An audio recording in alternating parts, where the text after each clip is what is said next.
आज एका मराठ्याच्या वाघानं आपल्याच भागातील आरक्षणाचा लढा उभा केलाय। त्या लढ्याला आपण सगळेजण मिळून पाठबळ दिलं पाहिजे। हा लढा कोणा एकट्याचा नाहीये। आम्ही मराठे चुकूनही मुंगीच्या वाटेवर जात नाही। आम्ही मराठे चुकूनही मुंगीच्या वाटेवर जात नाही। पण जर कोणी आमच्याच वाटेवर येऊन आमच्याशीच वाटमारी करत असेल तर त्याच्या वाटेवर जाऊन त्याची वाट लावल्याशिवाय आम्ही आमच्या वाटेवर परतत नाही। हा इतिहास आहे मराठ्यांचा। आज आमच्या समाजातील मुलांना 90-95% मार्क्स असून सुद्धा त्यांना नोकरी मिळत नाही, घरीच बसावं लागतंय। पण दुसऱ्या समाजातील दुसऱ्या जातीचे मुलं मात्र कमी मार्कावर पुढे निघून जातात। एका ताटात जेवलेले आमचे मित्रमंडळी गुणवत्ता असूनही आमची पोरं मागच राहतात, नोकरी मिळत नाही का? याचा मूळ पाया आहे आरक्षण। म्हणून हा मराठ्यांचा लढा आहे। मराठा कुणाला म्हणायचं? कीर्तनातील टाळ म्हणजे मराठा, कीर्तनातील टाळ म्हणजे मराठा, वारकऱ्याच्या गळ्यातील माळ म्हणजे मराठा। कीर्तनातील टाळ म्हणजे मराठा, वारकऱ्याच्या गळ्यातील माळ म्हणजे मराठा, महाराष्ट्राची नाळ म्हणजे मराठा। बोला एक मराठा, एक मराठा। शिवबाची तलवार मराठा, शिवबाची तलवार मराठा, तलवारीची धार मराठा। शिवबाची तलवार मराठा, तलवारीची धार मराठा, शत्रूवरचा वार मराठा। बोला एक मराठा। आता लाख नाही, आता कोटी म्हणायचे। स्वराज्याचा घाट मराठा, स्वराज्याचा घाट मराठा, सह्याद्रीचा थाट मराठा। स्वराज्याचा घाट मराठा, सह्याद्रीचा थाट मराठा, वीर दौडले 7 मराठा, आरक्षणासाठी एक 7 मराठा। बोला एक मराठा। महिला मंडळ आरक्षण पाहिजे की नाही? पाहिजे की? जिजाऊंच्या वाघीण आहोत आपण, आपल्या लेकरा बाळांसाठी आहे हा लढा। म्हणून सगळ्यांनी तोंडून आवाज काढायचा आहे। बोला एक मराठा, एक मराठा। या मराठ्याच्या वाघाला आपल्या सगळ्यांना मिळून पाठबळ द्यायचे। विरोध करणारे लोक विरोध करतात, बॅनर हटवले जातात आज मनोज जरांगे पाटलांच्या काही ठिकाणी, पण आमच्या मराठ्यांच्या मनामध्ये बॅनर केले मनोज जरांगे पाटलांनी, ते तुम्ही नाही हटवू शकणार। विरोध त्याही काळी झाला, विरोध संतांना झाला।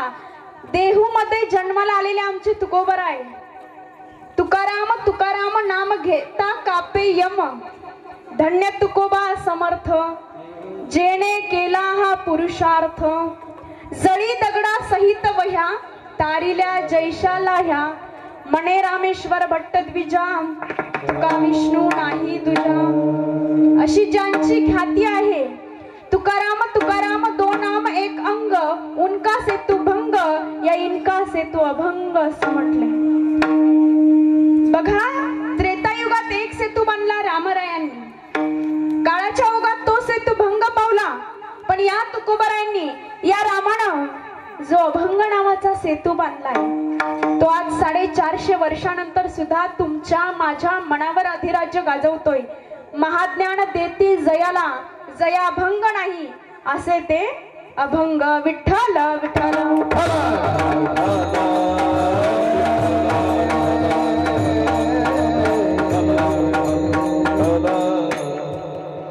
आज आमचा समाज दुभंग होत चाललाय। भाऊ भावाला बोलायला तयार नाही, बहीण बहिणीला बोलायला तयार नाही, सख्खे भाऊ रोज भांडणं घरात। पण या दुभंगणाऱ्या समाजाला एकत्रित करण्याची ताकद फक्त आणि फक्त संत वाङ्मयामध्ये आहे, फक्त आणि फक्त या पोथी पुराणांमध्ये आहे। म्हणून भागवत धर्म मंदिराच्या कळस्थानी जे शोभले असे आमचे तुकोबराय लोकांनी वेड्यात काढलं, तुकोबरांनी लोकांना वेड्यात काढलं, लोकांनी काढलं। तुकोबरा असे जायचे मंदिरात तर लोक म्हणायचे, बघा येडा तुक्या निघाला। वेड्यात काढलं लोकांनी, तरी तुकोबरांनी लक्ष दिलं नाही। तुकोबरांनी त्यांना सांगितलं, मी जी भक्ती करतो ना, माझ्या येण्याचं प्रयोजन काय आहे? आपल्या येण्याचं प्रयोजन तुकोबराय सांगतात मी का आलो. आम्ही वैकुंठवासी आलो या दारावरती.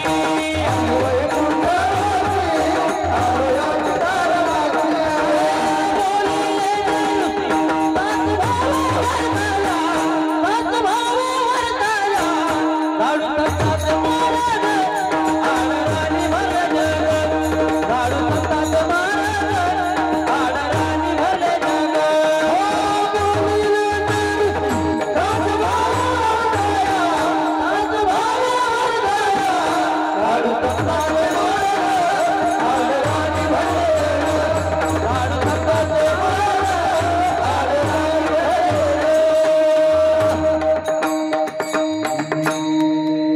आम्ही वैकुंठवासी आलो याची कारणासी. बोलिले जे ऋषी साच भावे वर्ताया. झाडू संतांचे मार्ग आदराने भरले जग.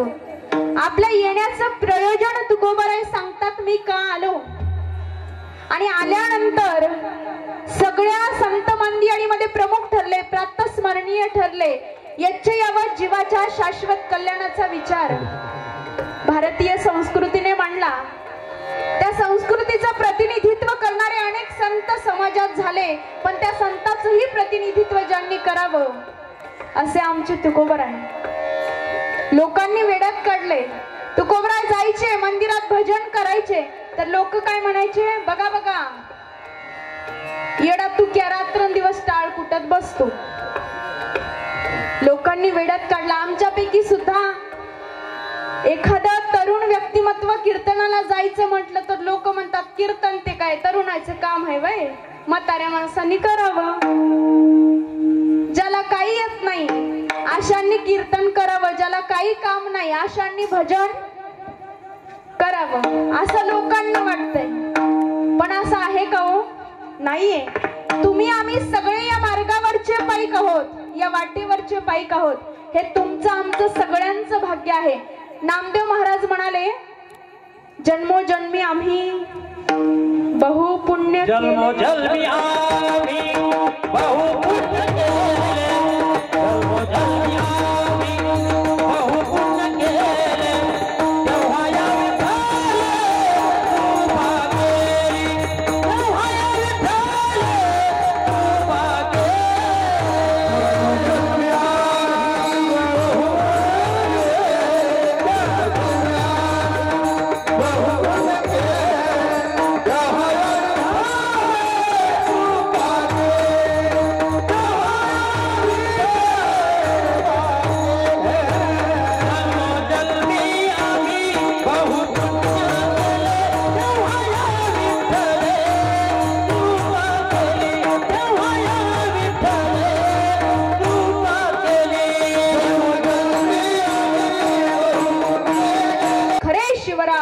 तुम्हीच असाल विठ्ठल.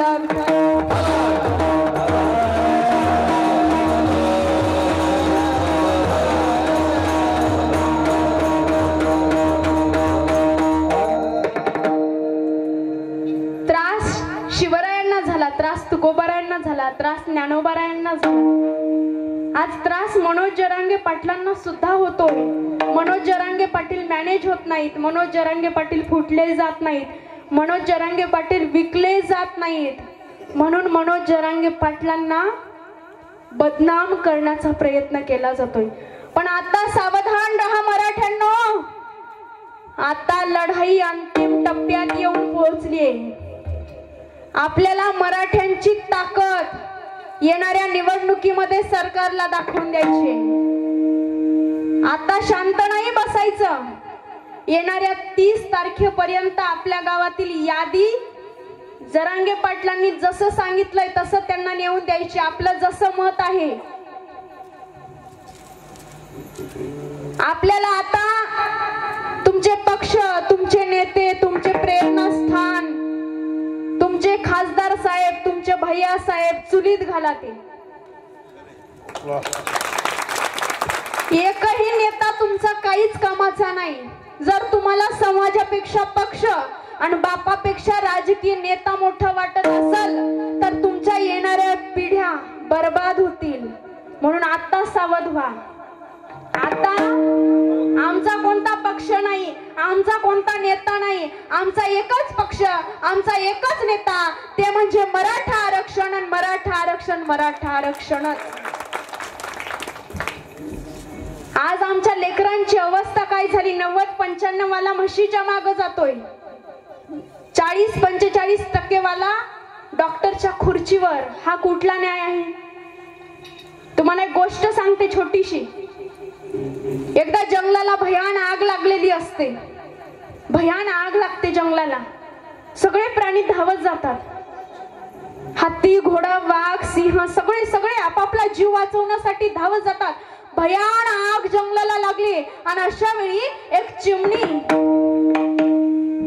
चिमणी काय करते? चिमणी पाणी घेते, चोचीत पाणी भरते, जाते त्या आगेवर जाऊन शिंपडते, येते परत आपल्या चोचीमध्ये पाणी भरते, जाचे त्या आगेवर जाऊन शिंपडते, आग विझवण्याचा प्रयत्न करते.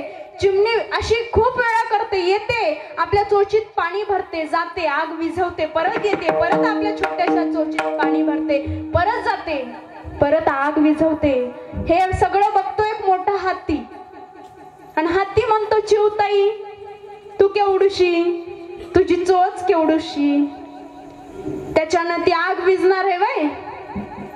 तर चिवताई फार सुंदर उत्तर देते. चिवताई म्हणते, हत्ती दादा तू मोठा आहेस, तुझ्या सोंडीमध्ये पाणी जास्त मावतं, तू आग विझवू शकतोस, पण तू विझवत नाहीस. पण मी निदान आग विझवते तरी. का? कारण ज्या वेळी या आगीचा इतिहास लिहिला जाईल त्या वेळी आग लावणाऱ्यामध्ये नाही तर आग विझवणाऱ्यामध्ये या चिमणीचं नाव मात्र लिहिलं जाईल. म्हणून ज्या वेळी आरक्षणाचा इतिहास लिहिला जाईल त्या वेळी आपल्या पिंपरी गावाचं नाव सुद्धा सुवर्ण अक्षरांनी लिहावं, यासाठी आपले प्रयत्न आहेत.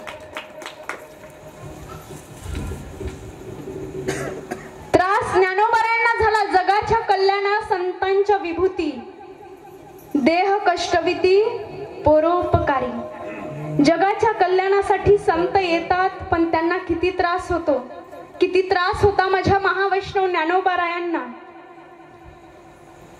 छोटेसे ज्ञानोबराय, छोटीशी मुक्ता, सोपान काका, निवृत्ती दादा, आणि त्या दिवशी विठ्ठल पंत पैठण मध्ये आहेत. का? भीक मागत होते, दयेची याचना करत होते त्या धर्म मार्तंडा समोर.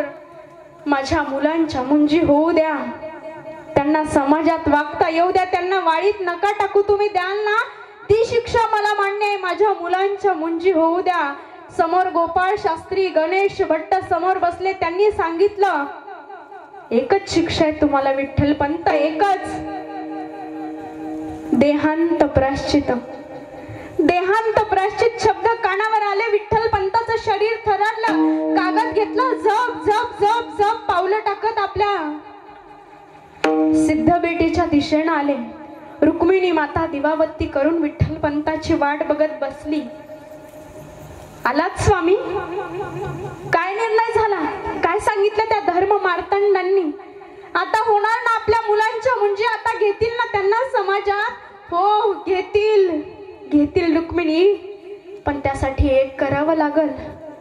रुक्मिणी अगं आपल्याला देहांत प्रायश्चित घ्यावं लागल ग, देहांत प्रायश्चित. रुक्मिणी मातेच्या अंगावर सरदिशी काटा उभा राहिला. पतिव्रता होती, विचारलं केव्हा निघायचं स्वामी? पतीने सांगितलं आज मध्यरात्री निघायचं. रुक्मिणी रुक्मिणी मातेनं त्या दिवशी मांड्याचा स्वयंपाक केला. माझ्या ज्ञानाला मांडे फार आवडतात, माझ्या ज्ञानाला मांडे फार आवडतात. मांड्याचा स्वयंपाक झाला, एक घास घेतला, माझ्या मुक्ताच्या तोंडात घातला आणि आईच्या डोळ्यातून टप्प दिशी अश्वाच्या धारा गळतात. छोटीशी मुक्ता विचारते, आई काय झालं गाई? का लढतेस गाई? आहो बोलता पण नाही येत, बोबडे बोबडे बोल तिचे. का लढतेस गाई? आईनं सांगावं काय नाही बाळा, डोळ्यात कचरा गेला म्हणून रडू आलं.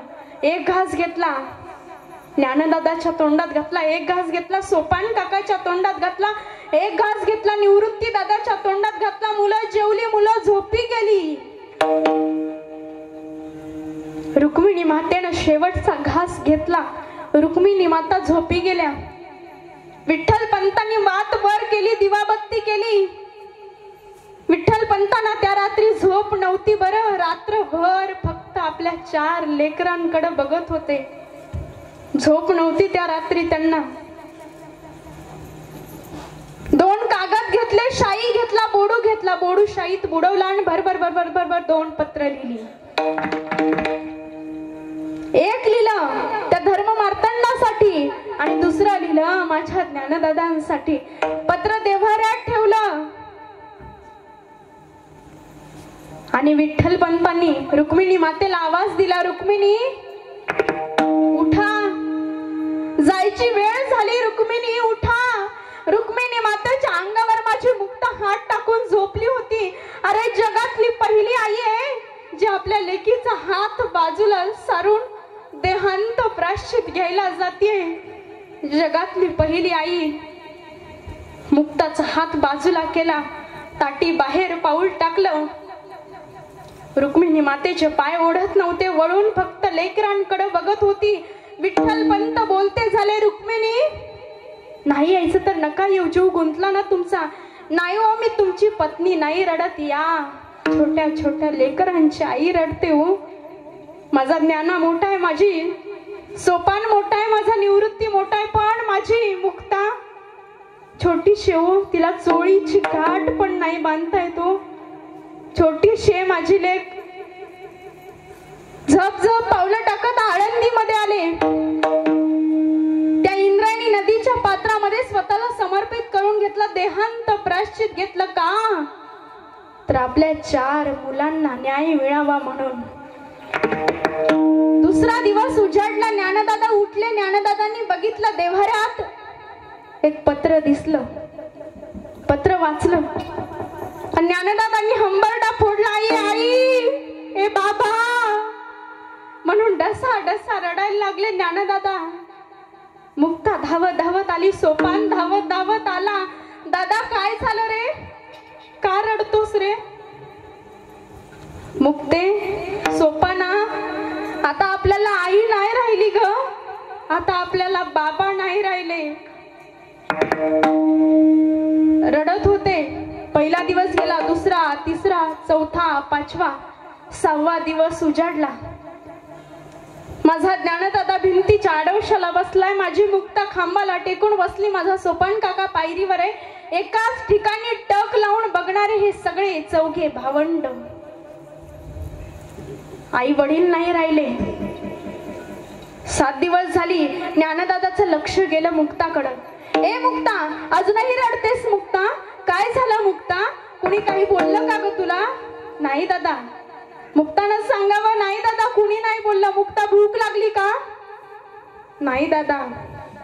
मुक्ता, आईची आठवण येते का ग? मुक्तानं सांगावं. नाही दादा. मुक्ता, बाबाची आठवण येते का? नाही दादा. ज्ञानदादांनी ओळखलं, माझी मुक्ता 8 दिवस झालं जेवली नाही. तिच्या पोटात अन्नाचा कण नाही. ज्ञानदादा उठले.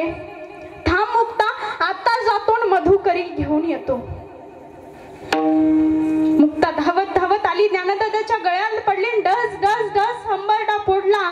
मुक्ताला सांगावं ज्ञानदादांनी, मुक्ता आईची आठवण आली तर माझ्या गळ्यात पडून रड. बाबाची आठवण आली तर निवृत्ती दादाच्या गळ्यात पडून रड. मुक्ता. ज्ञानदादा उठले. झोळी घेतली. झप झप झप पावलं टाकत आळंदीत आले. एका दारापुढे थांबले. माय भिक्षा दे, माय भिक्षा वाढ. दार उघडलं. ए संन्यासाच्या करड्या, सकाळी सकाळी आलास का रे थोबाड दाखवायला? चल निघितून. धाड दिशी दार बंद केलं. पुन्हा दुसऱ्या दारापुढं पुन्हा तोच प्रसंग. पुन्हा तिसऱ्या दारापुढं. पण म्हणतात ना, कोणीच कोणाचं नसतं, तिथं कोणीतरी कोणाचं असतं. एक बाई पसाभर धान्य घेऊन पीठ घेऊन आली. ज्ञानदादाच्या झोळीत टाकलं. म्हणाली, बाळा लवकर जा, कोणाला दिसू नको. ज्ञानदादा झप झप पावलं टाकत निघाले. समोरून विसोबा खेचर आला. विसोबा खेचरचं लक्ष गेलं ज्ञानदादाकडं. ए नान्या, काय आणलंस? दाखव इकडं. फर दिशी ती झोळी ओढून घेतली. आतमध्ये बघितलं तर काय, कोरडा शिदा ए संन्यासाच्या कार्ट्या, चोरून आणलंस ना रे हे, चोरून आणलंस म्हणून ती झोळी खाली उधळून लावली आणि चालता झाला. कोणास ठाऊक काय मनात आलं, परत वापस आला आणि त्या सांडलेल्या पिठामध्ये स्वतःच्या पायानं माती कालवली. ऐका कलेची महिमा, असत्यासी रिझले जना, पापा देती अनुमोदन, करती हेळन संतांचे. नाही कळले तुम्हा आम्हाला संत. ज्ञानदादा आले, झोळी फेकून दिली, कुटी आत गेले, समाधीस्थ अवस्थेत बसले. मुक्तानं पाहिलं, ताटी उघडा दादा, ताटी उघडा ज्ञानेश्वरा, ताटी उघडा ज्ञानेश्वरा. योगी पावन मनाचा, साहे अपराध जनाचा. विश्वरागे झाले वन्नी, संती सुखे व्हावे पाणी. शब्दे शस्त्रे झाले क्लेश, संती मानावा उपदेश. विश्वपट ब्रह्मदोरा, ताटी उघडा ज्ञानेश्वरा, ताटी उघडा ज्ञानेश्वरा. समाजात आजही अशी काही त्रास देणारी माणसं आहेत. दुर्जन सक्रिय होतात कारण सज्जनांची निष्क्रियता वाढते. सज्जन निष्क्रिय होतात म्हणून दुर्जनांचं तोंड चालतं. म्हणून आपण ज्या ठिकाणी भजनाची अपेक्षा आहे त्या ठिकाणी वाजूकी नको, वाजूकी नको, वाजूकी नको, वाजूकी नको, वाजूकी नको असं नाही करायचं. खानकन टाळीचा आवाजान मुखातून भजन आलंच पाहिजे. विठ्ठल विठ्ठल.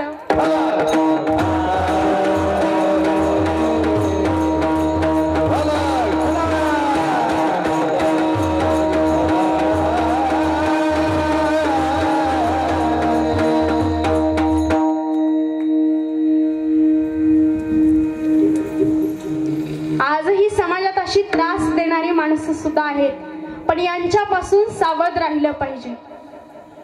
काल परवा एका मुलाला सरनी प्रश्न विचारला, काय रे बाळा, 10 मधून 10 गेले, किती राहिले? किती राहिले? मुलांना गणित येतं ना, 10 मधून 10 गेले, किती राहिले? त्याला येत नव्हतं उत्तर. ते म्हणलं, काय म्हणल्या ताई? मी म्हणलं 10 मधून 10 गेले, किती राहिले? ते म्हणला, आपल्याला काय उत्तर सांगता येणार गाडी, काहीतरी सोपं विचारा. अरे म्हणलं सोपंच तर आहे, 10 मधून 10 गेली, किती राहिले? नाही, काहीतरी लॉजिक विचारा म्हणलं मला. मी म्हणलं, समाज, तुझ्या आईनं तुला डब्यामध्ये 2 पोळ्या दिल्या, 2 पोळ्या दिल्या, त्याच्यातल्या तू 2 खाल्ल्या, खाली काय राहिलं? ते म्हणलं भात.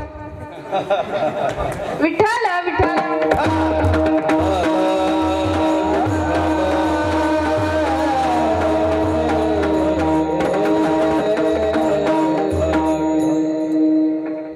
मुळात संसार दुःखाचा आहे, सुखाचा फक्त भास तुम्हा आम्हाला होतो.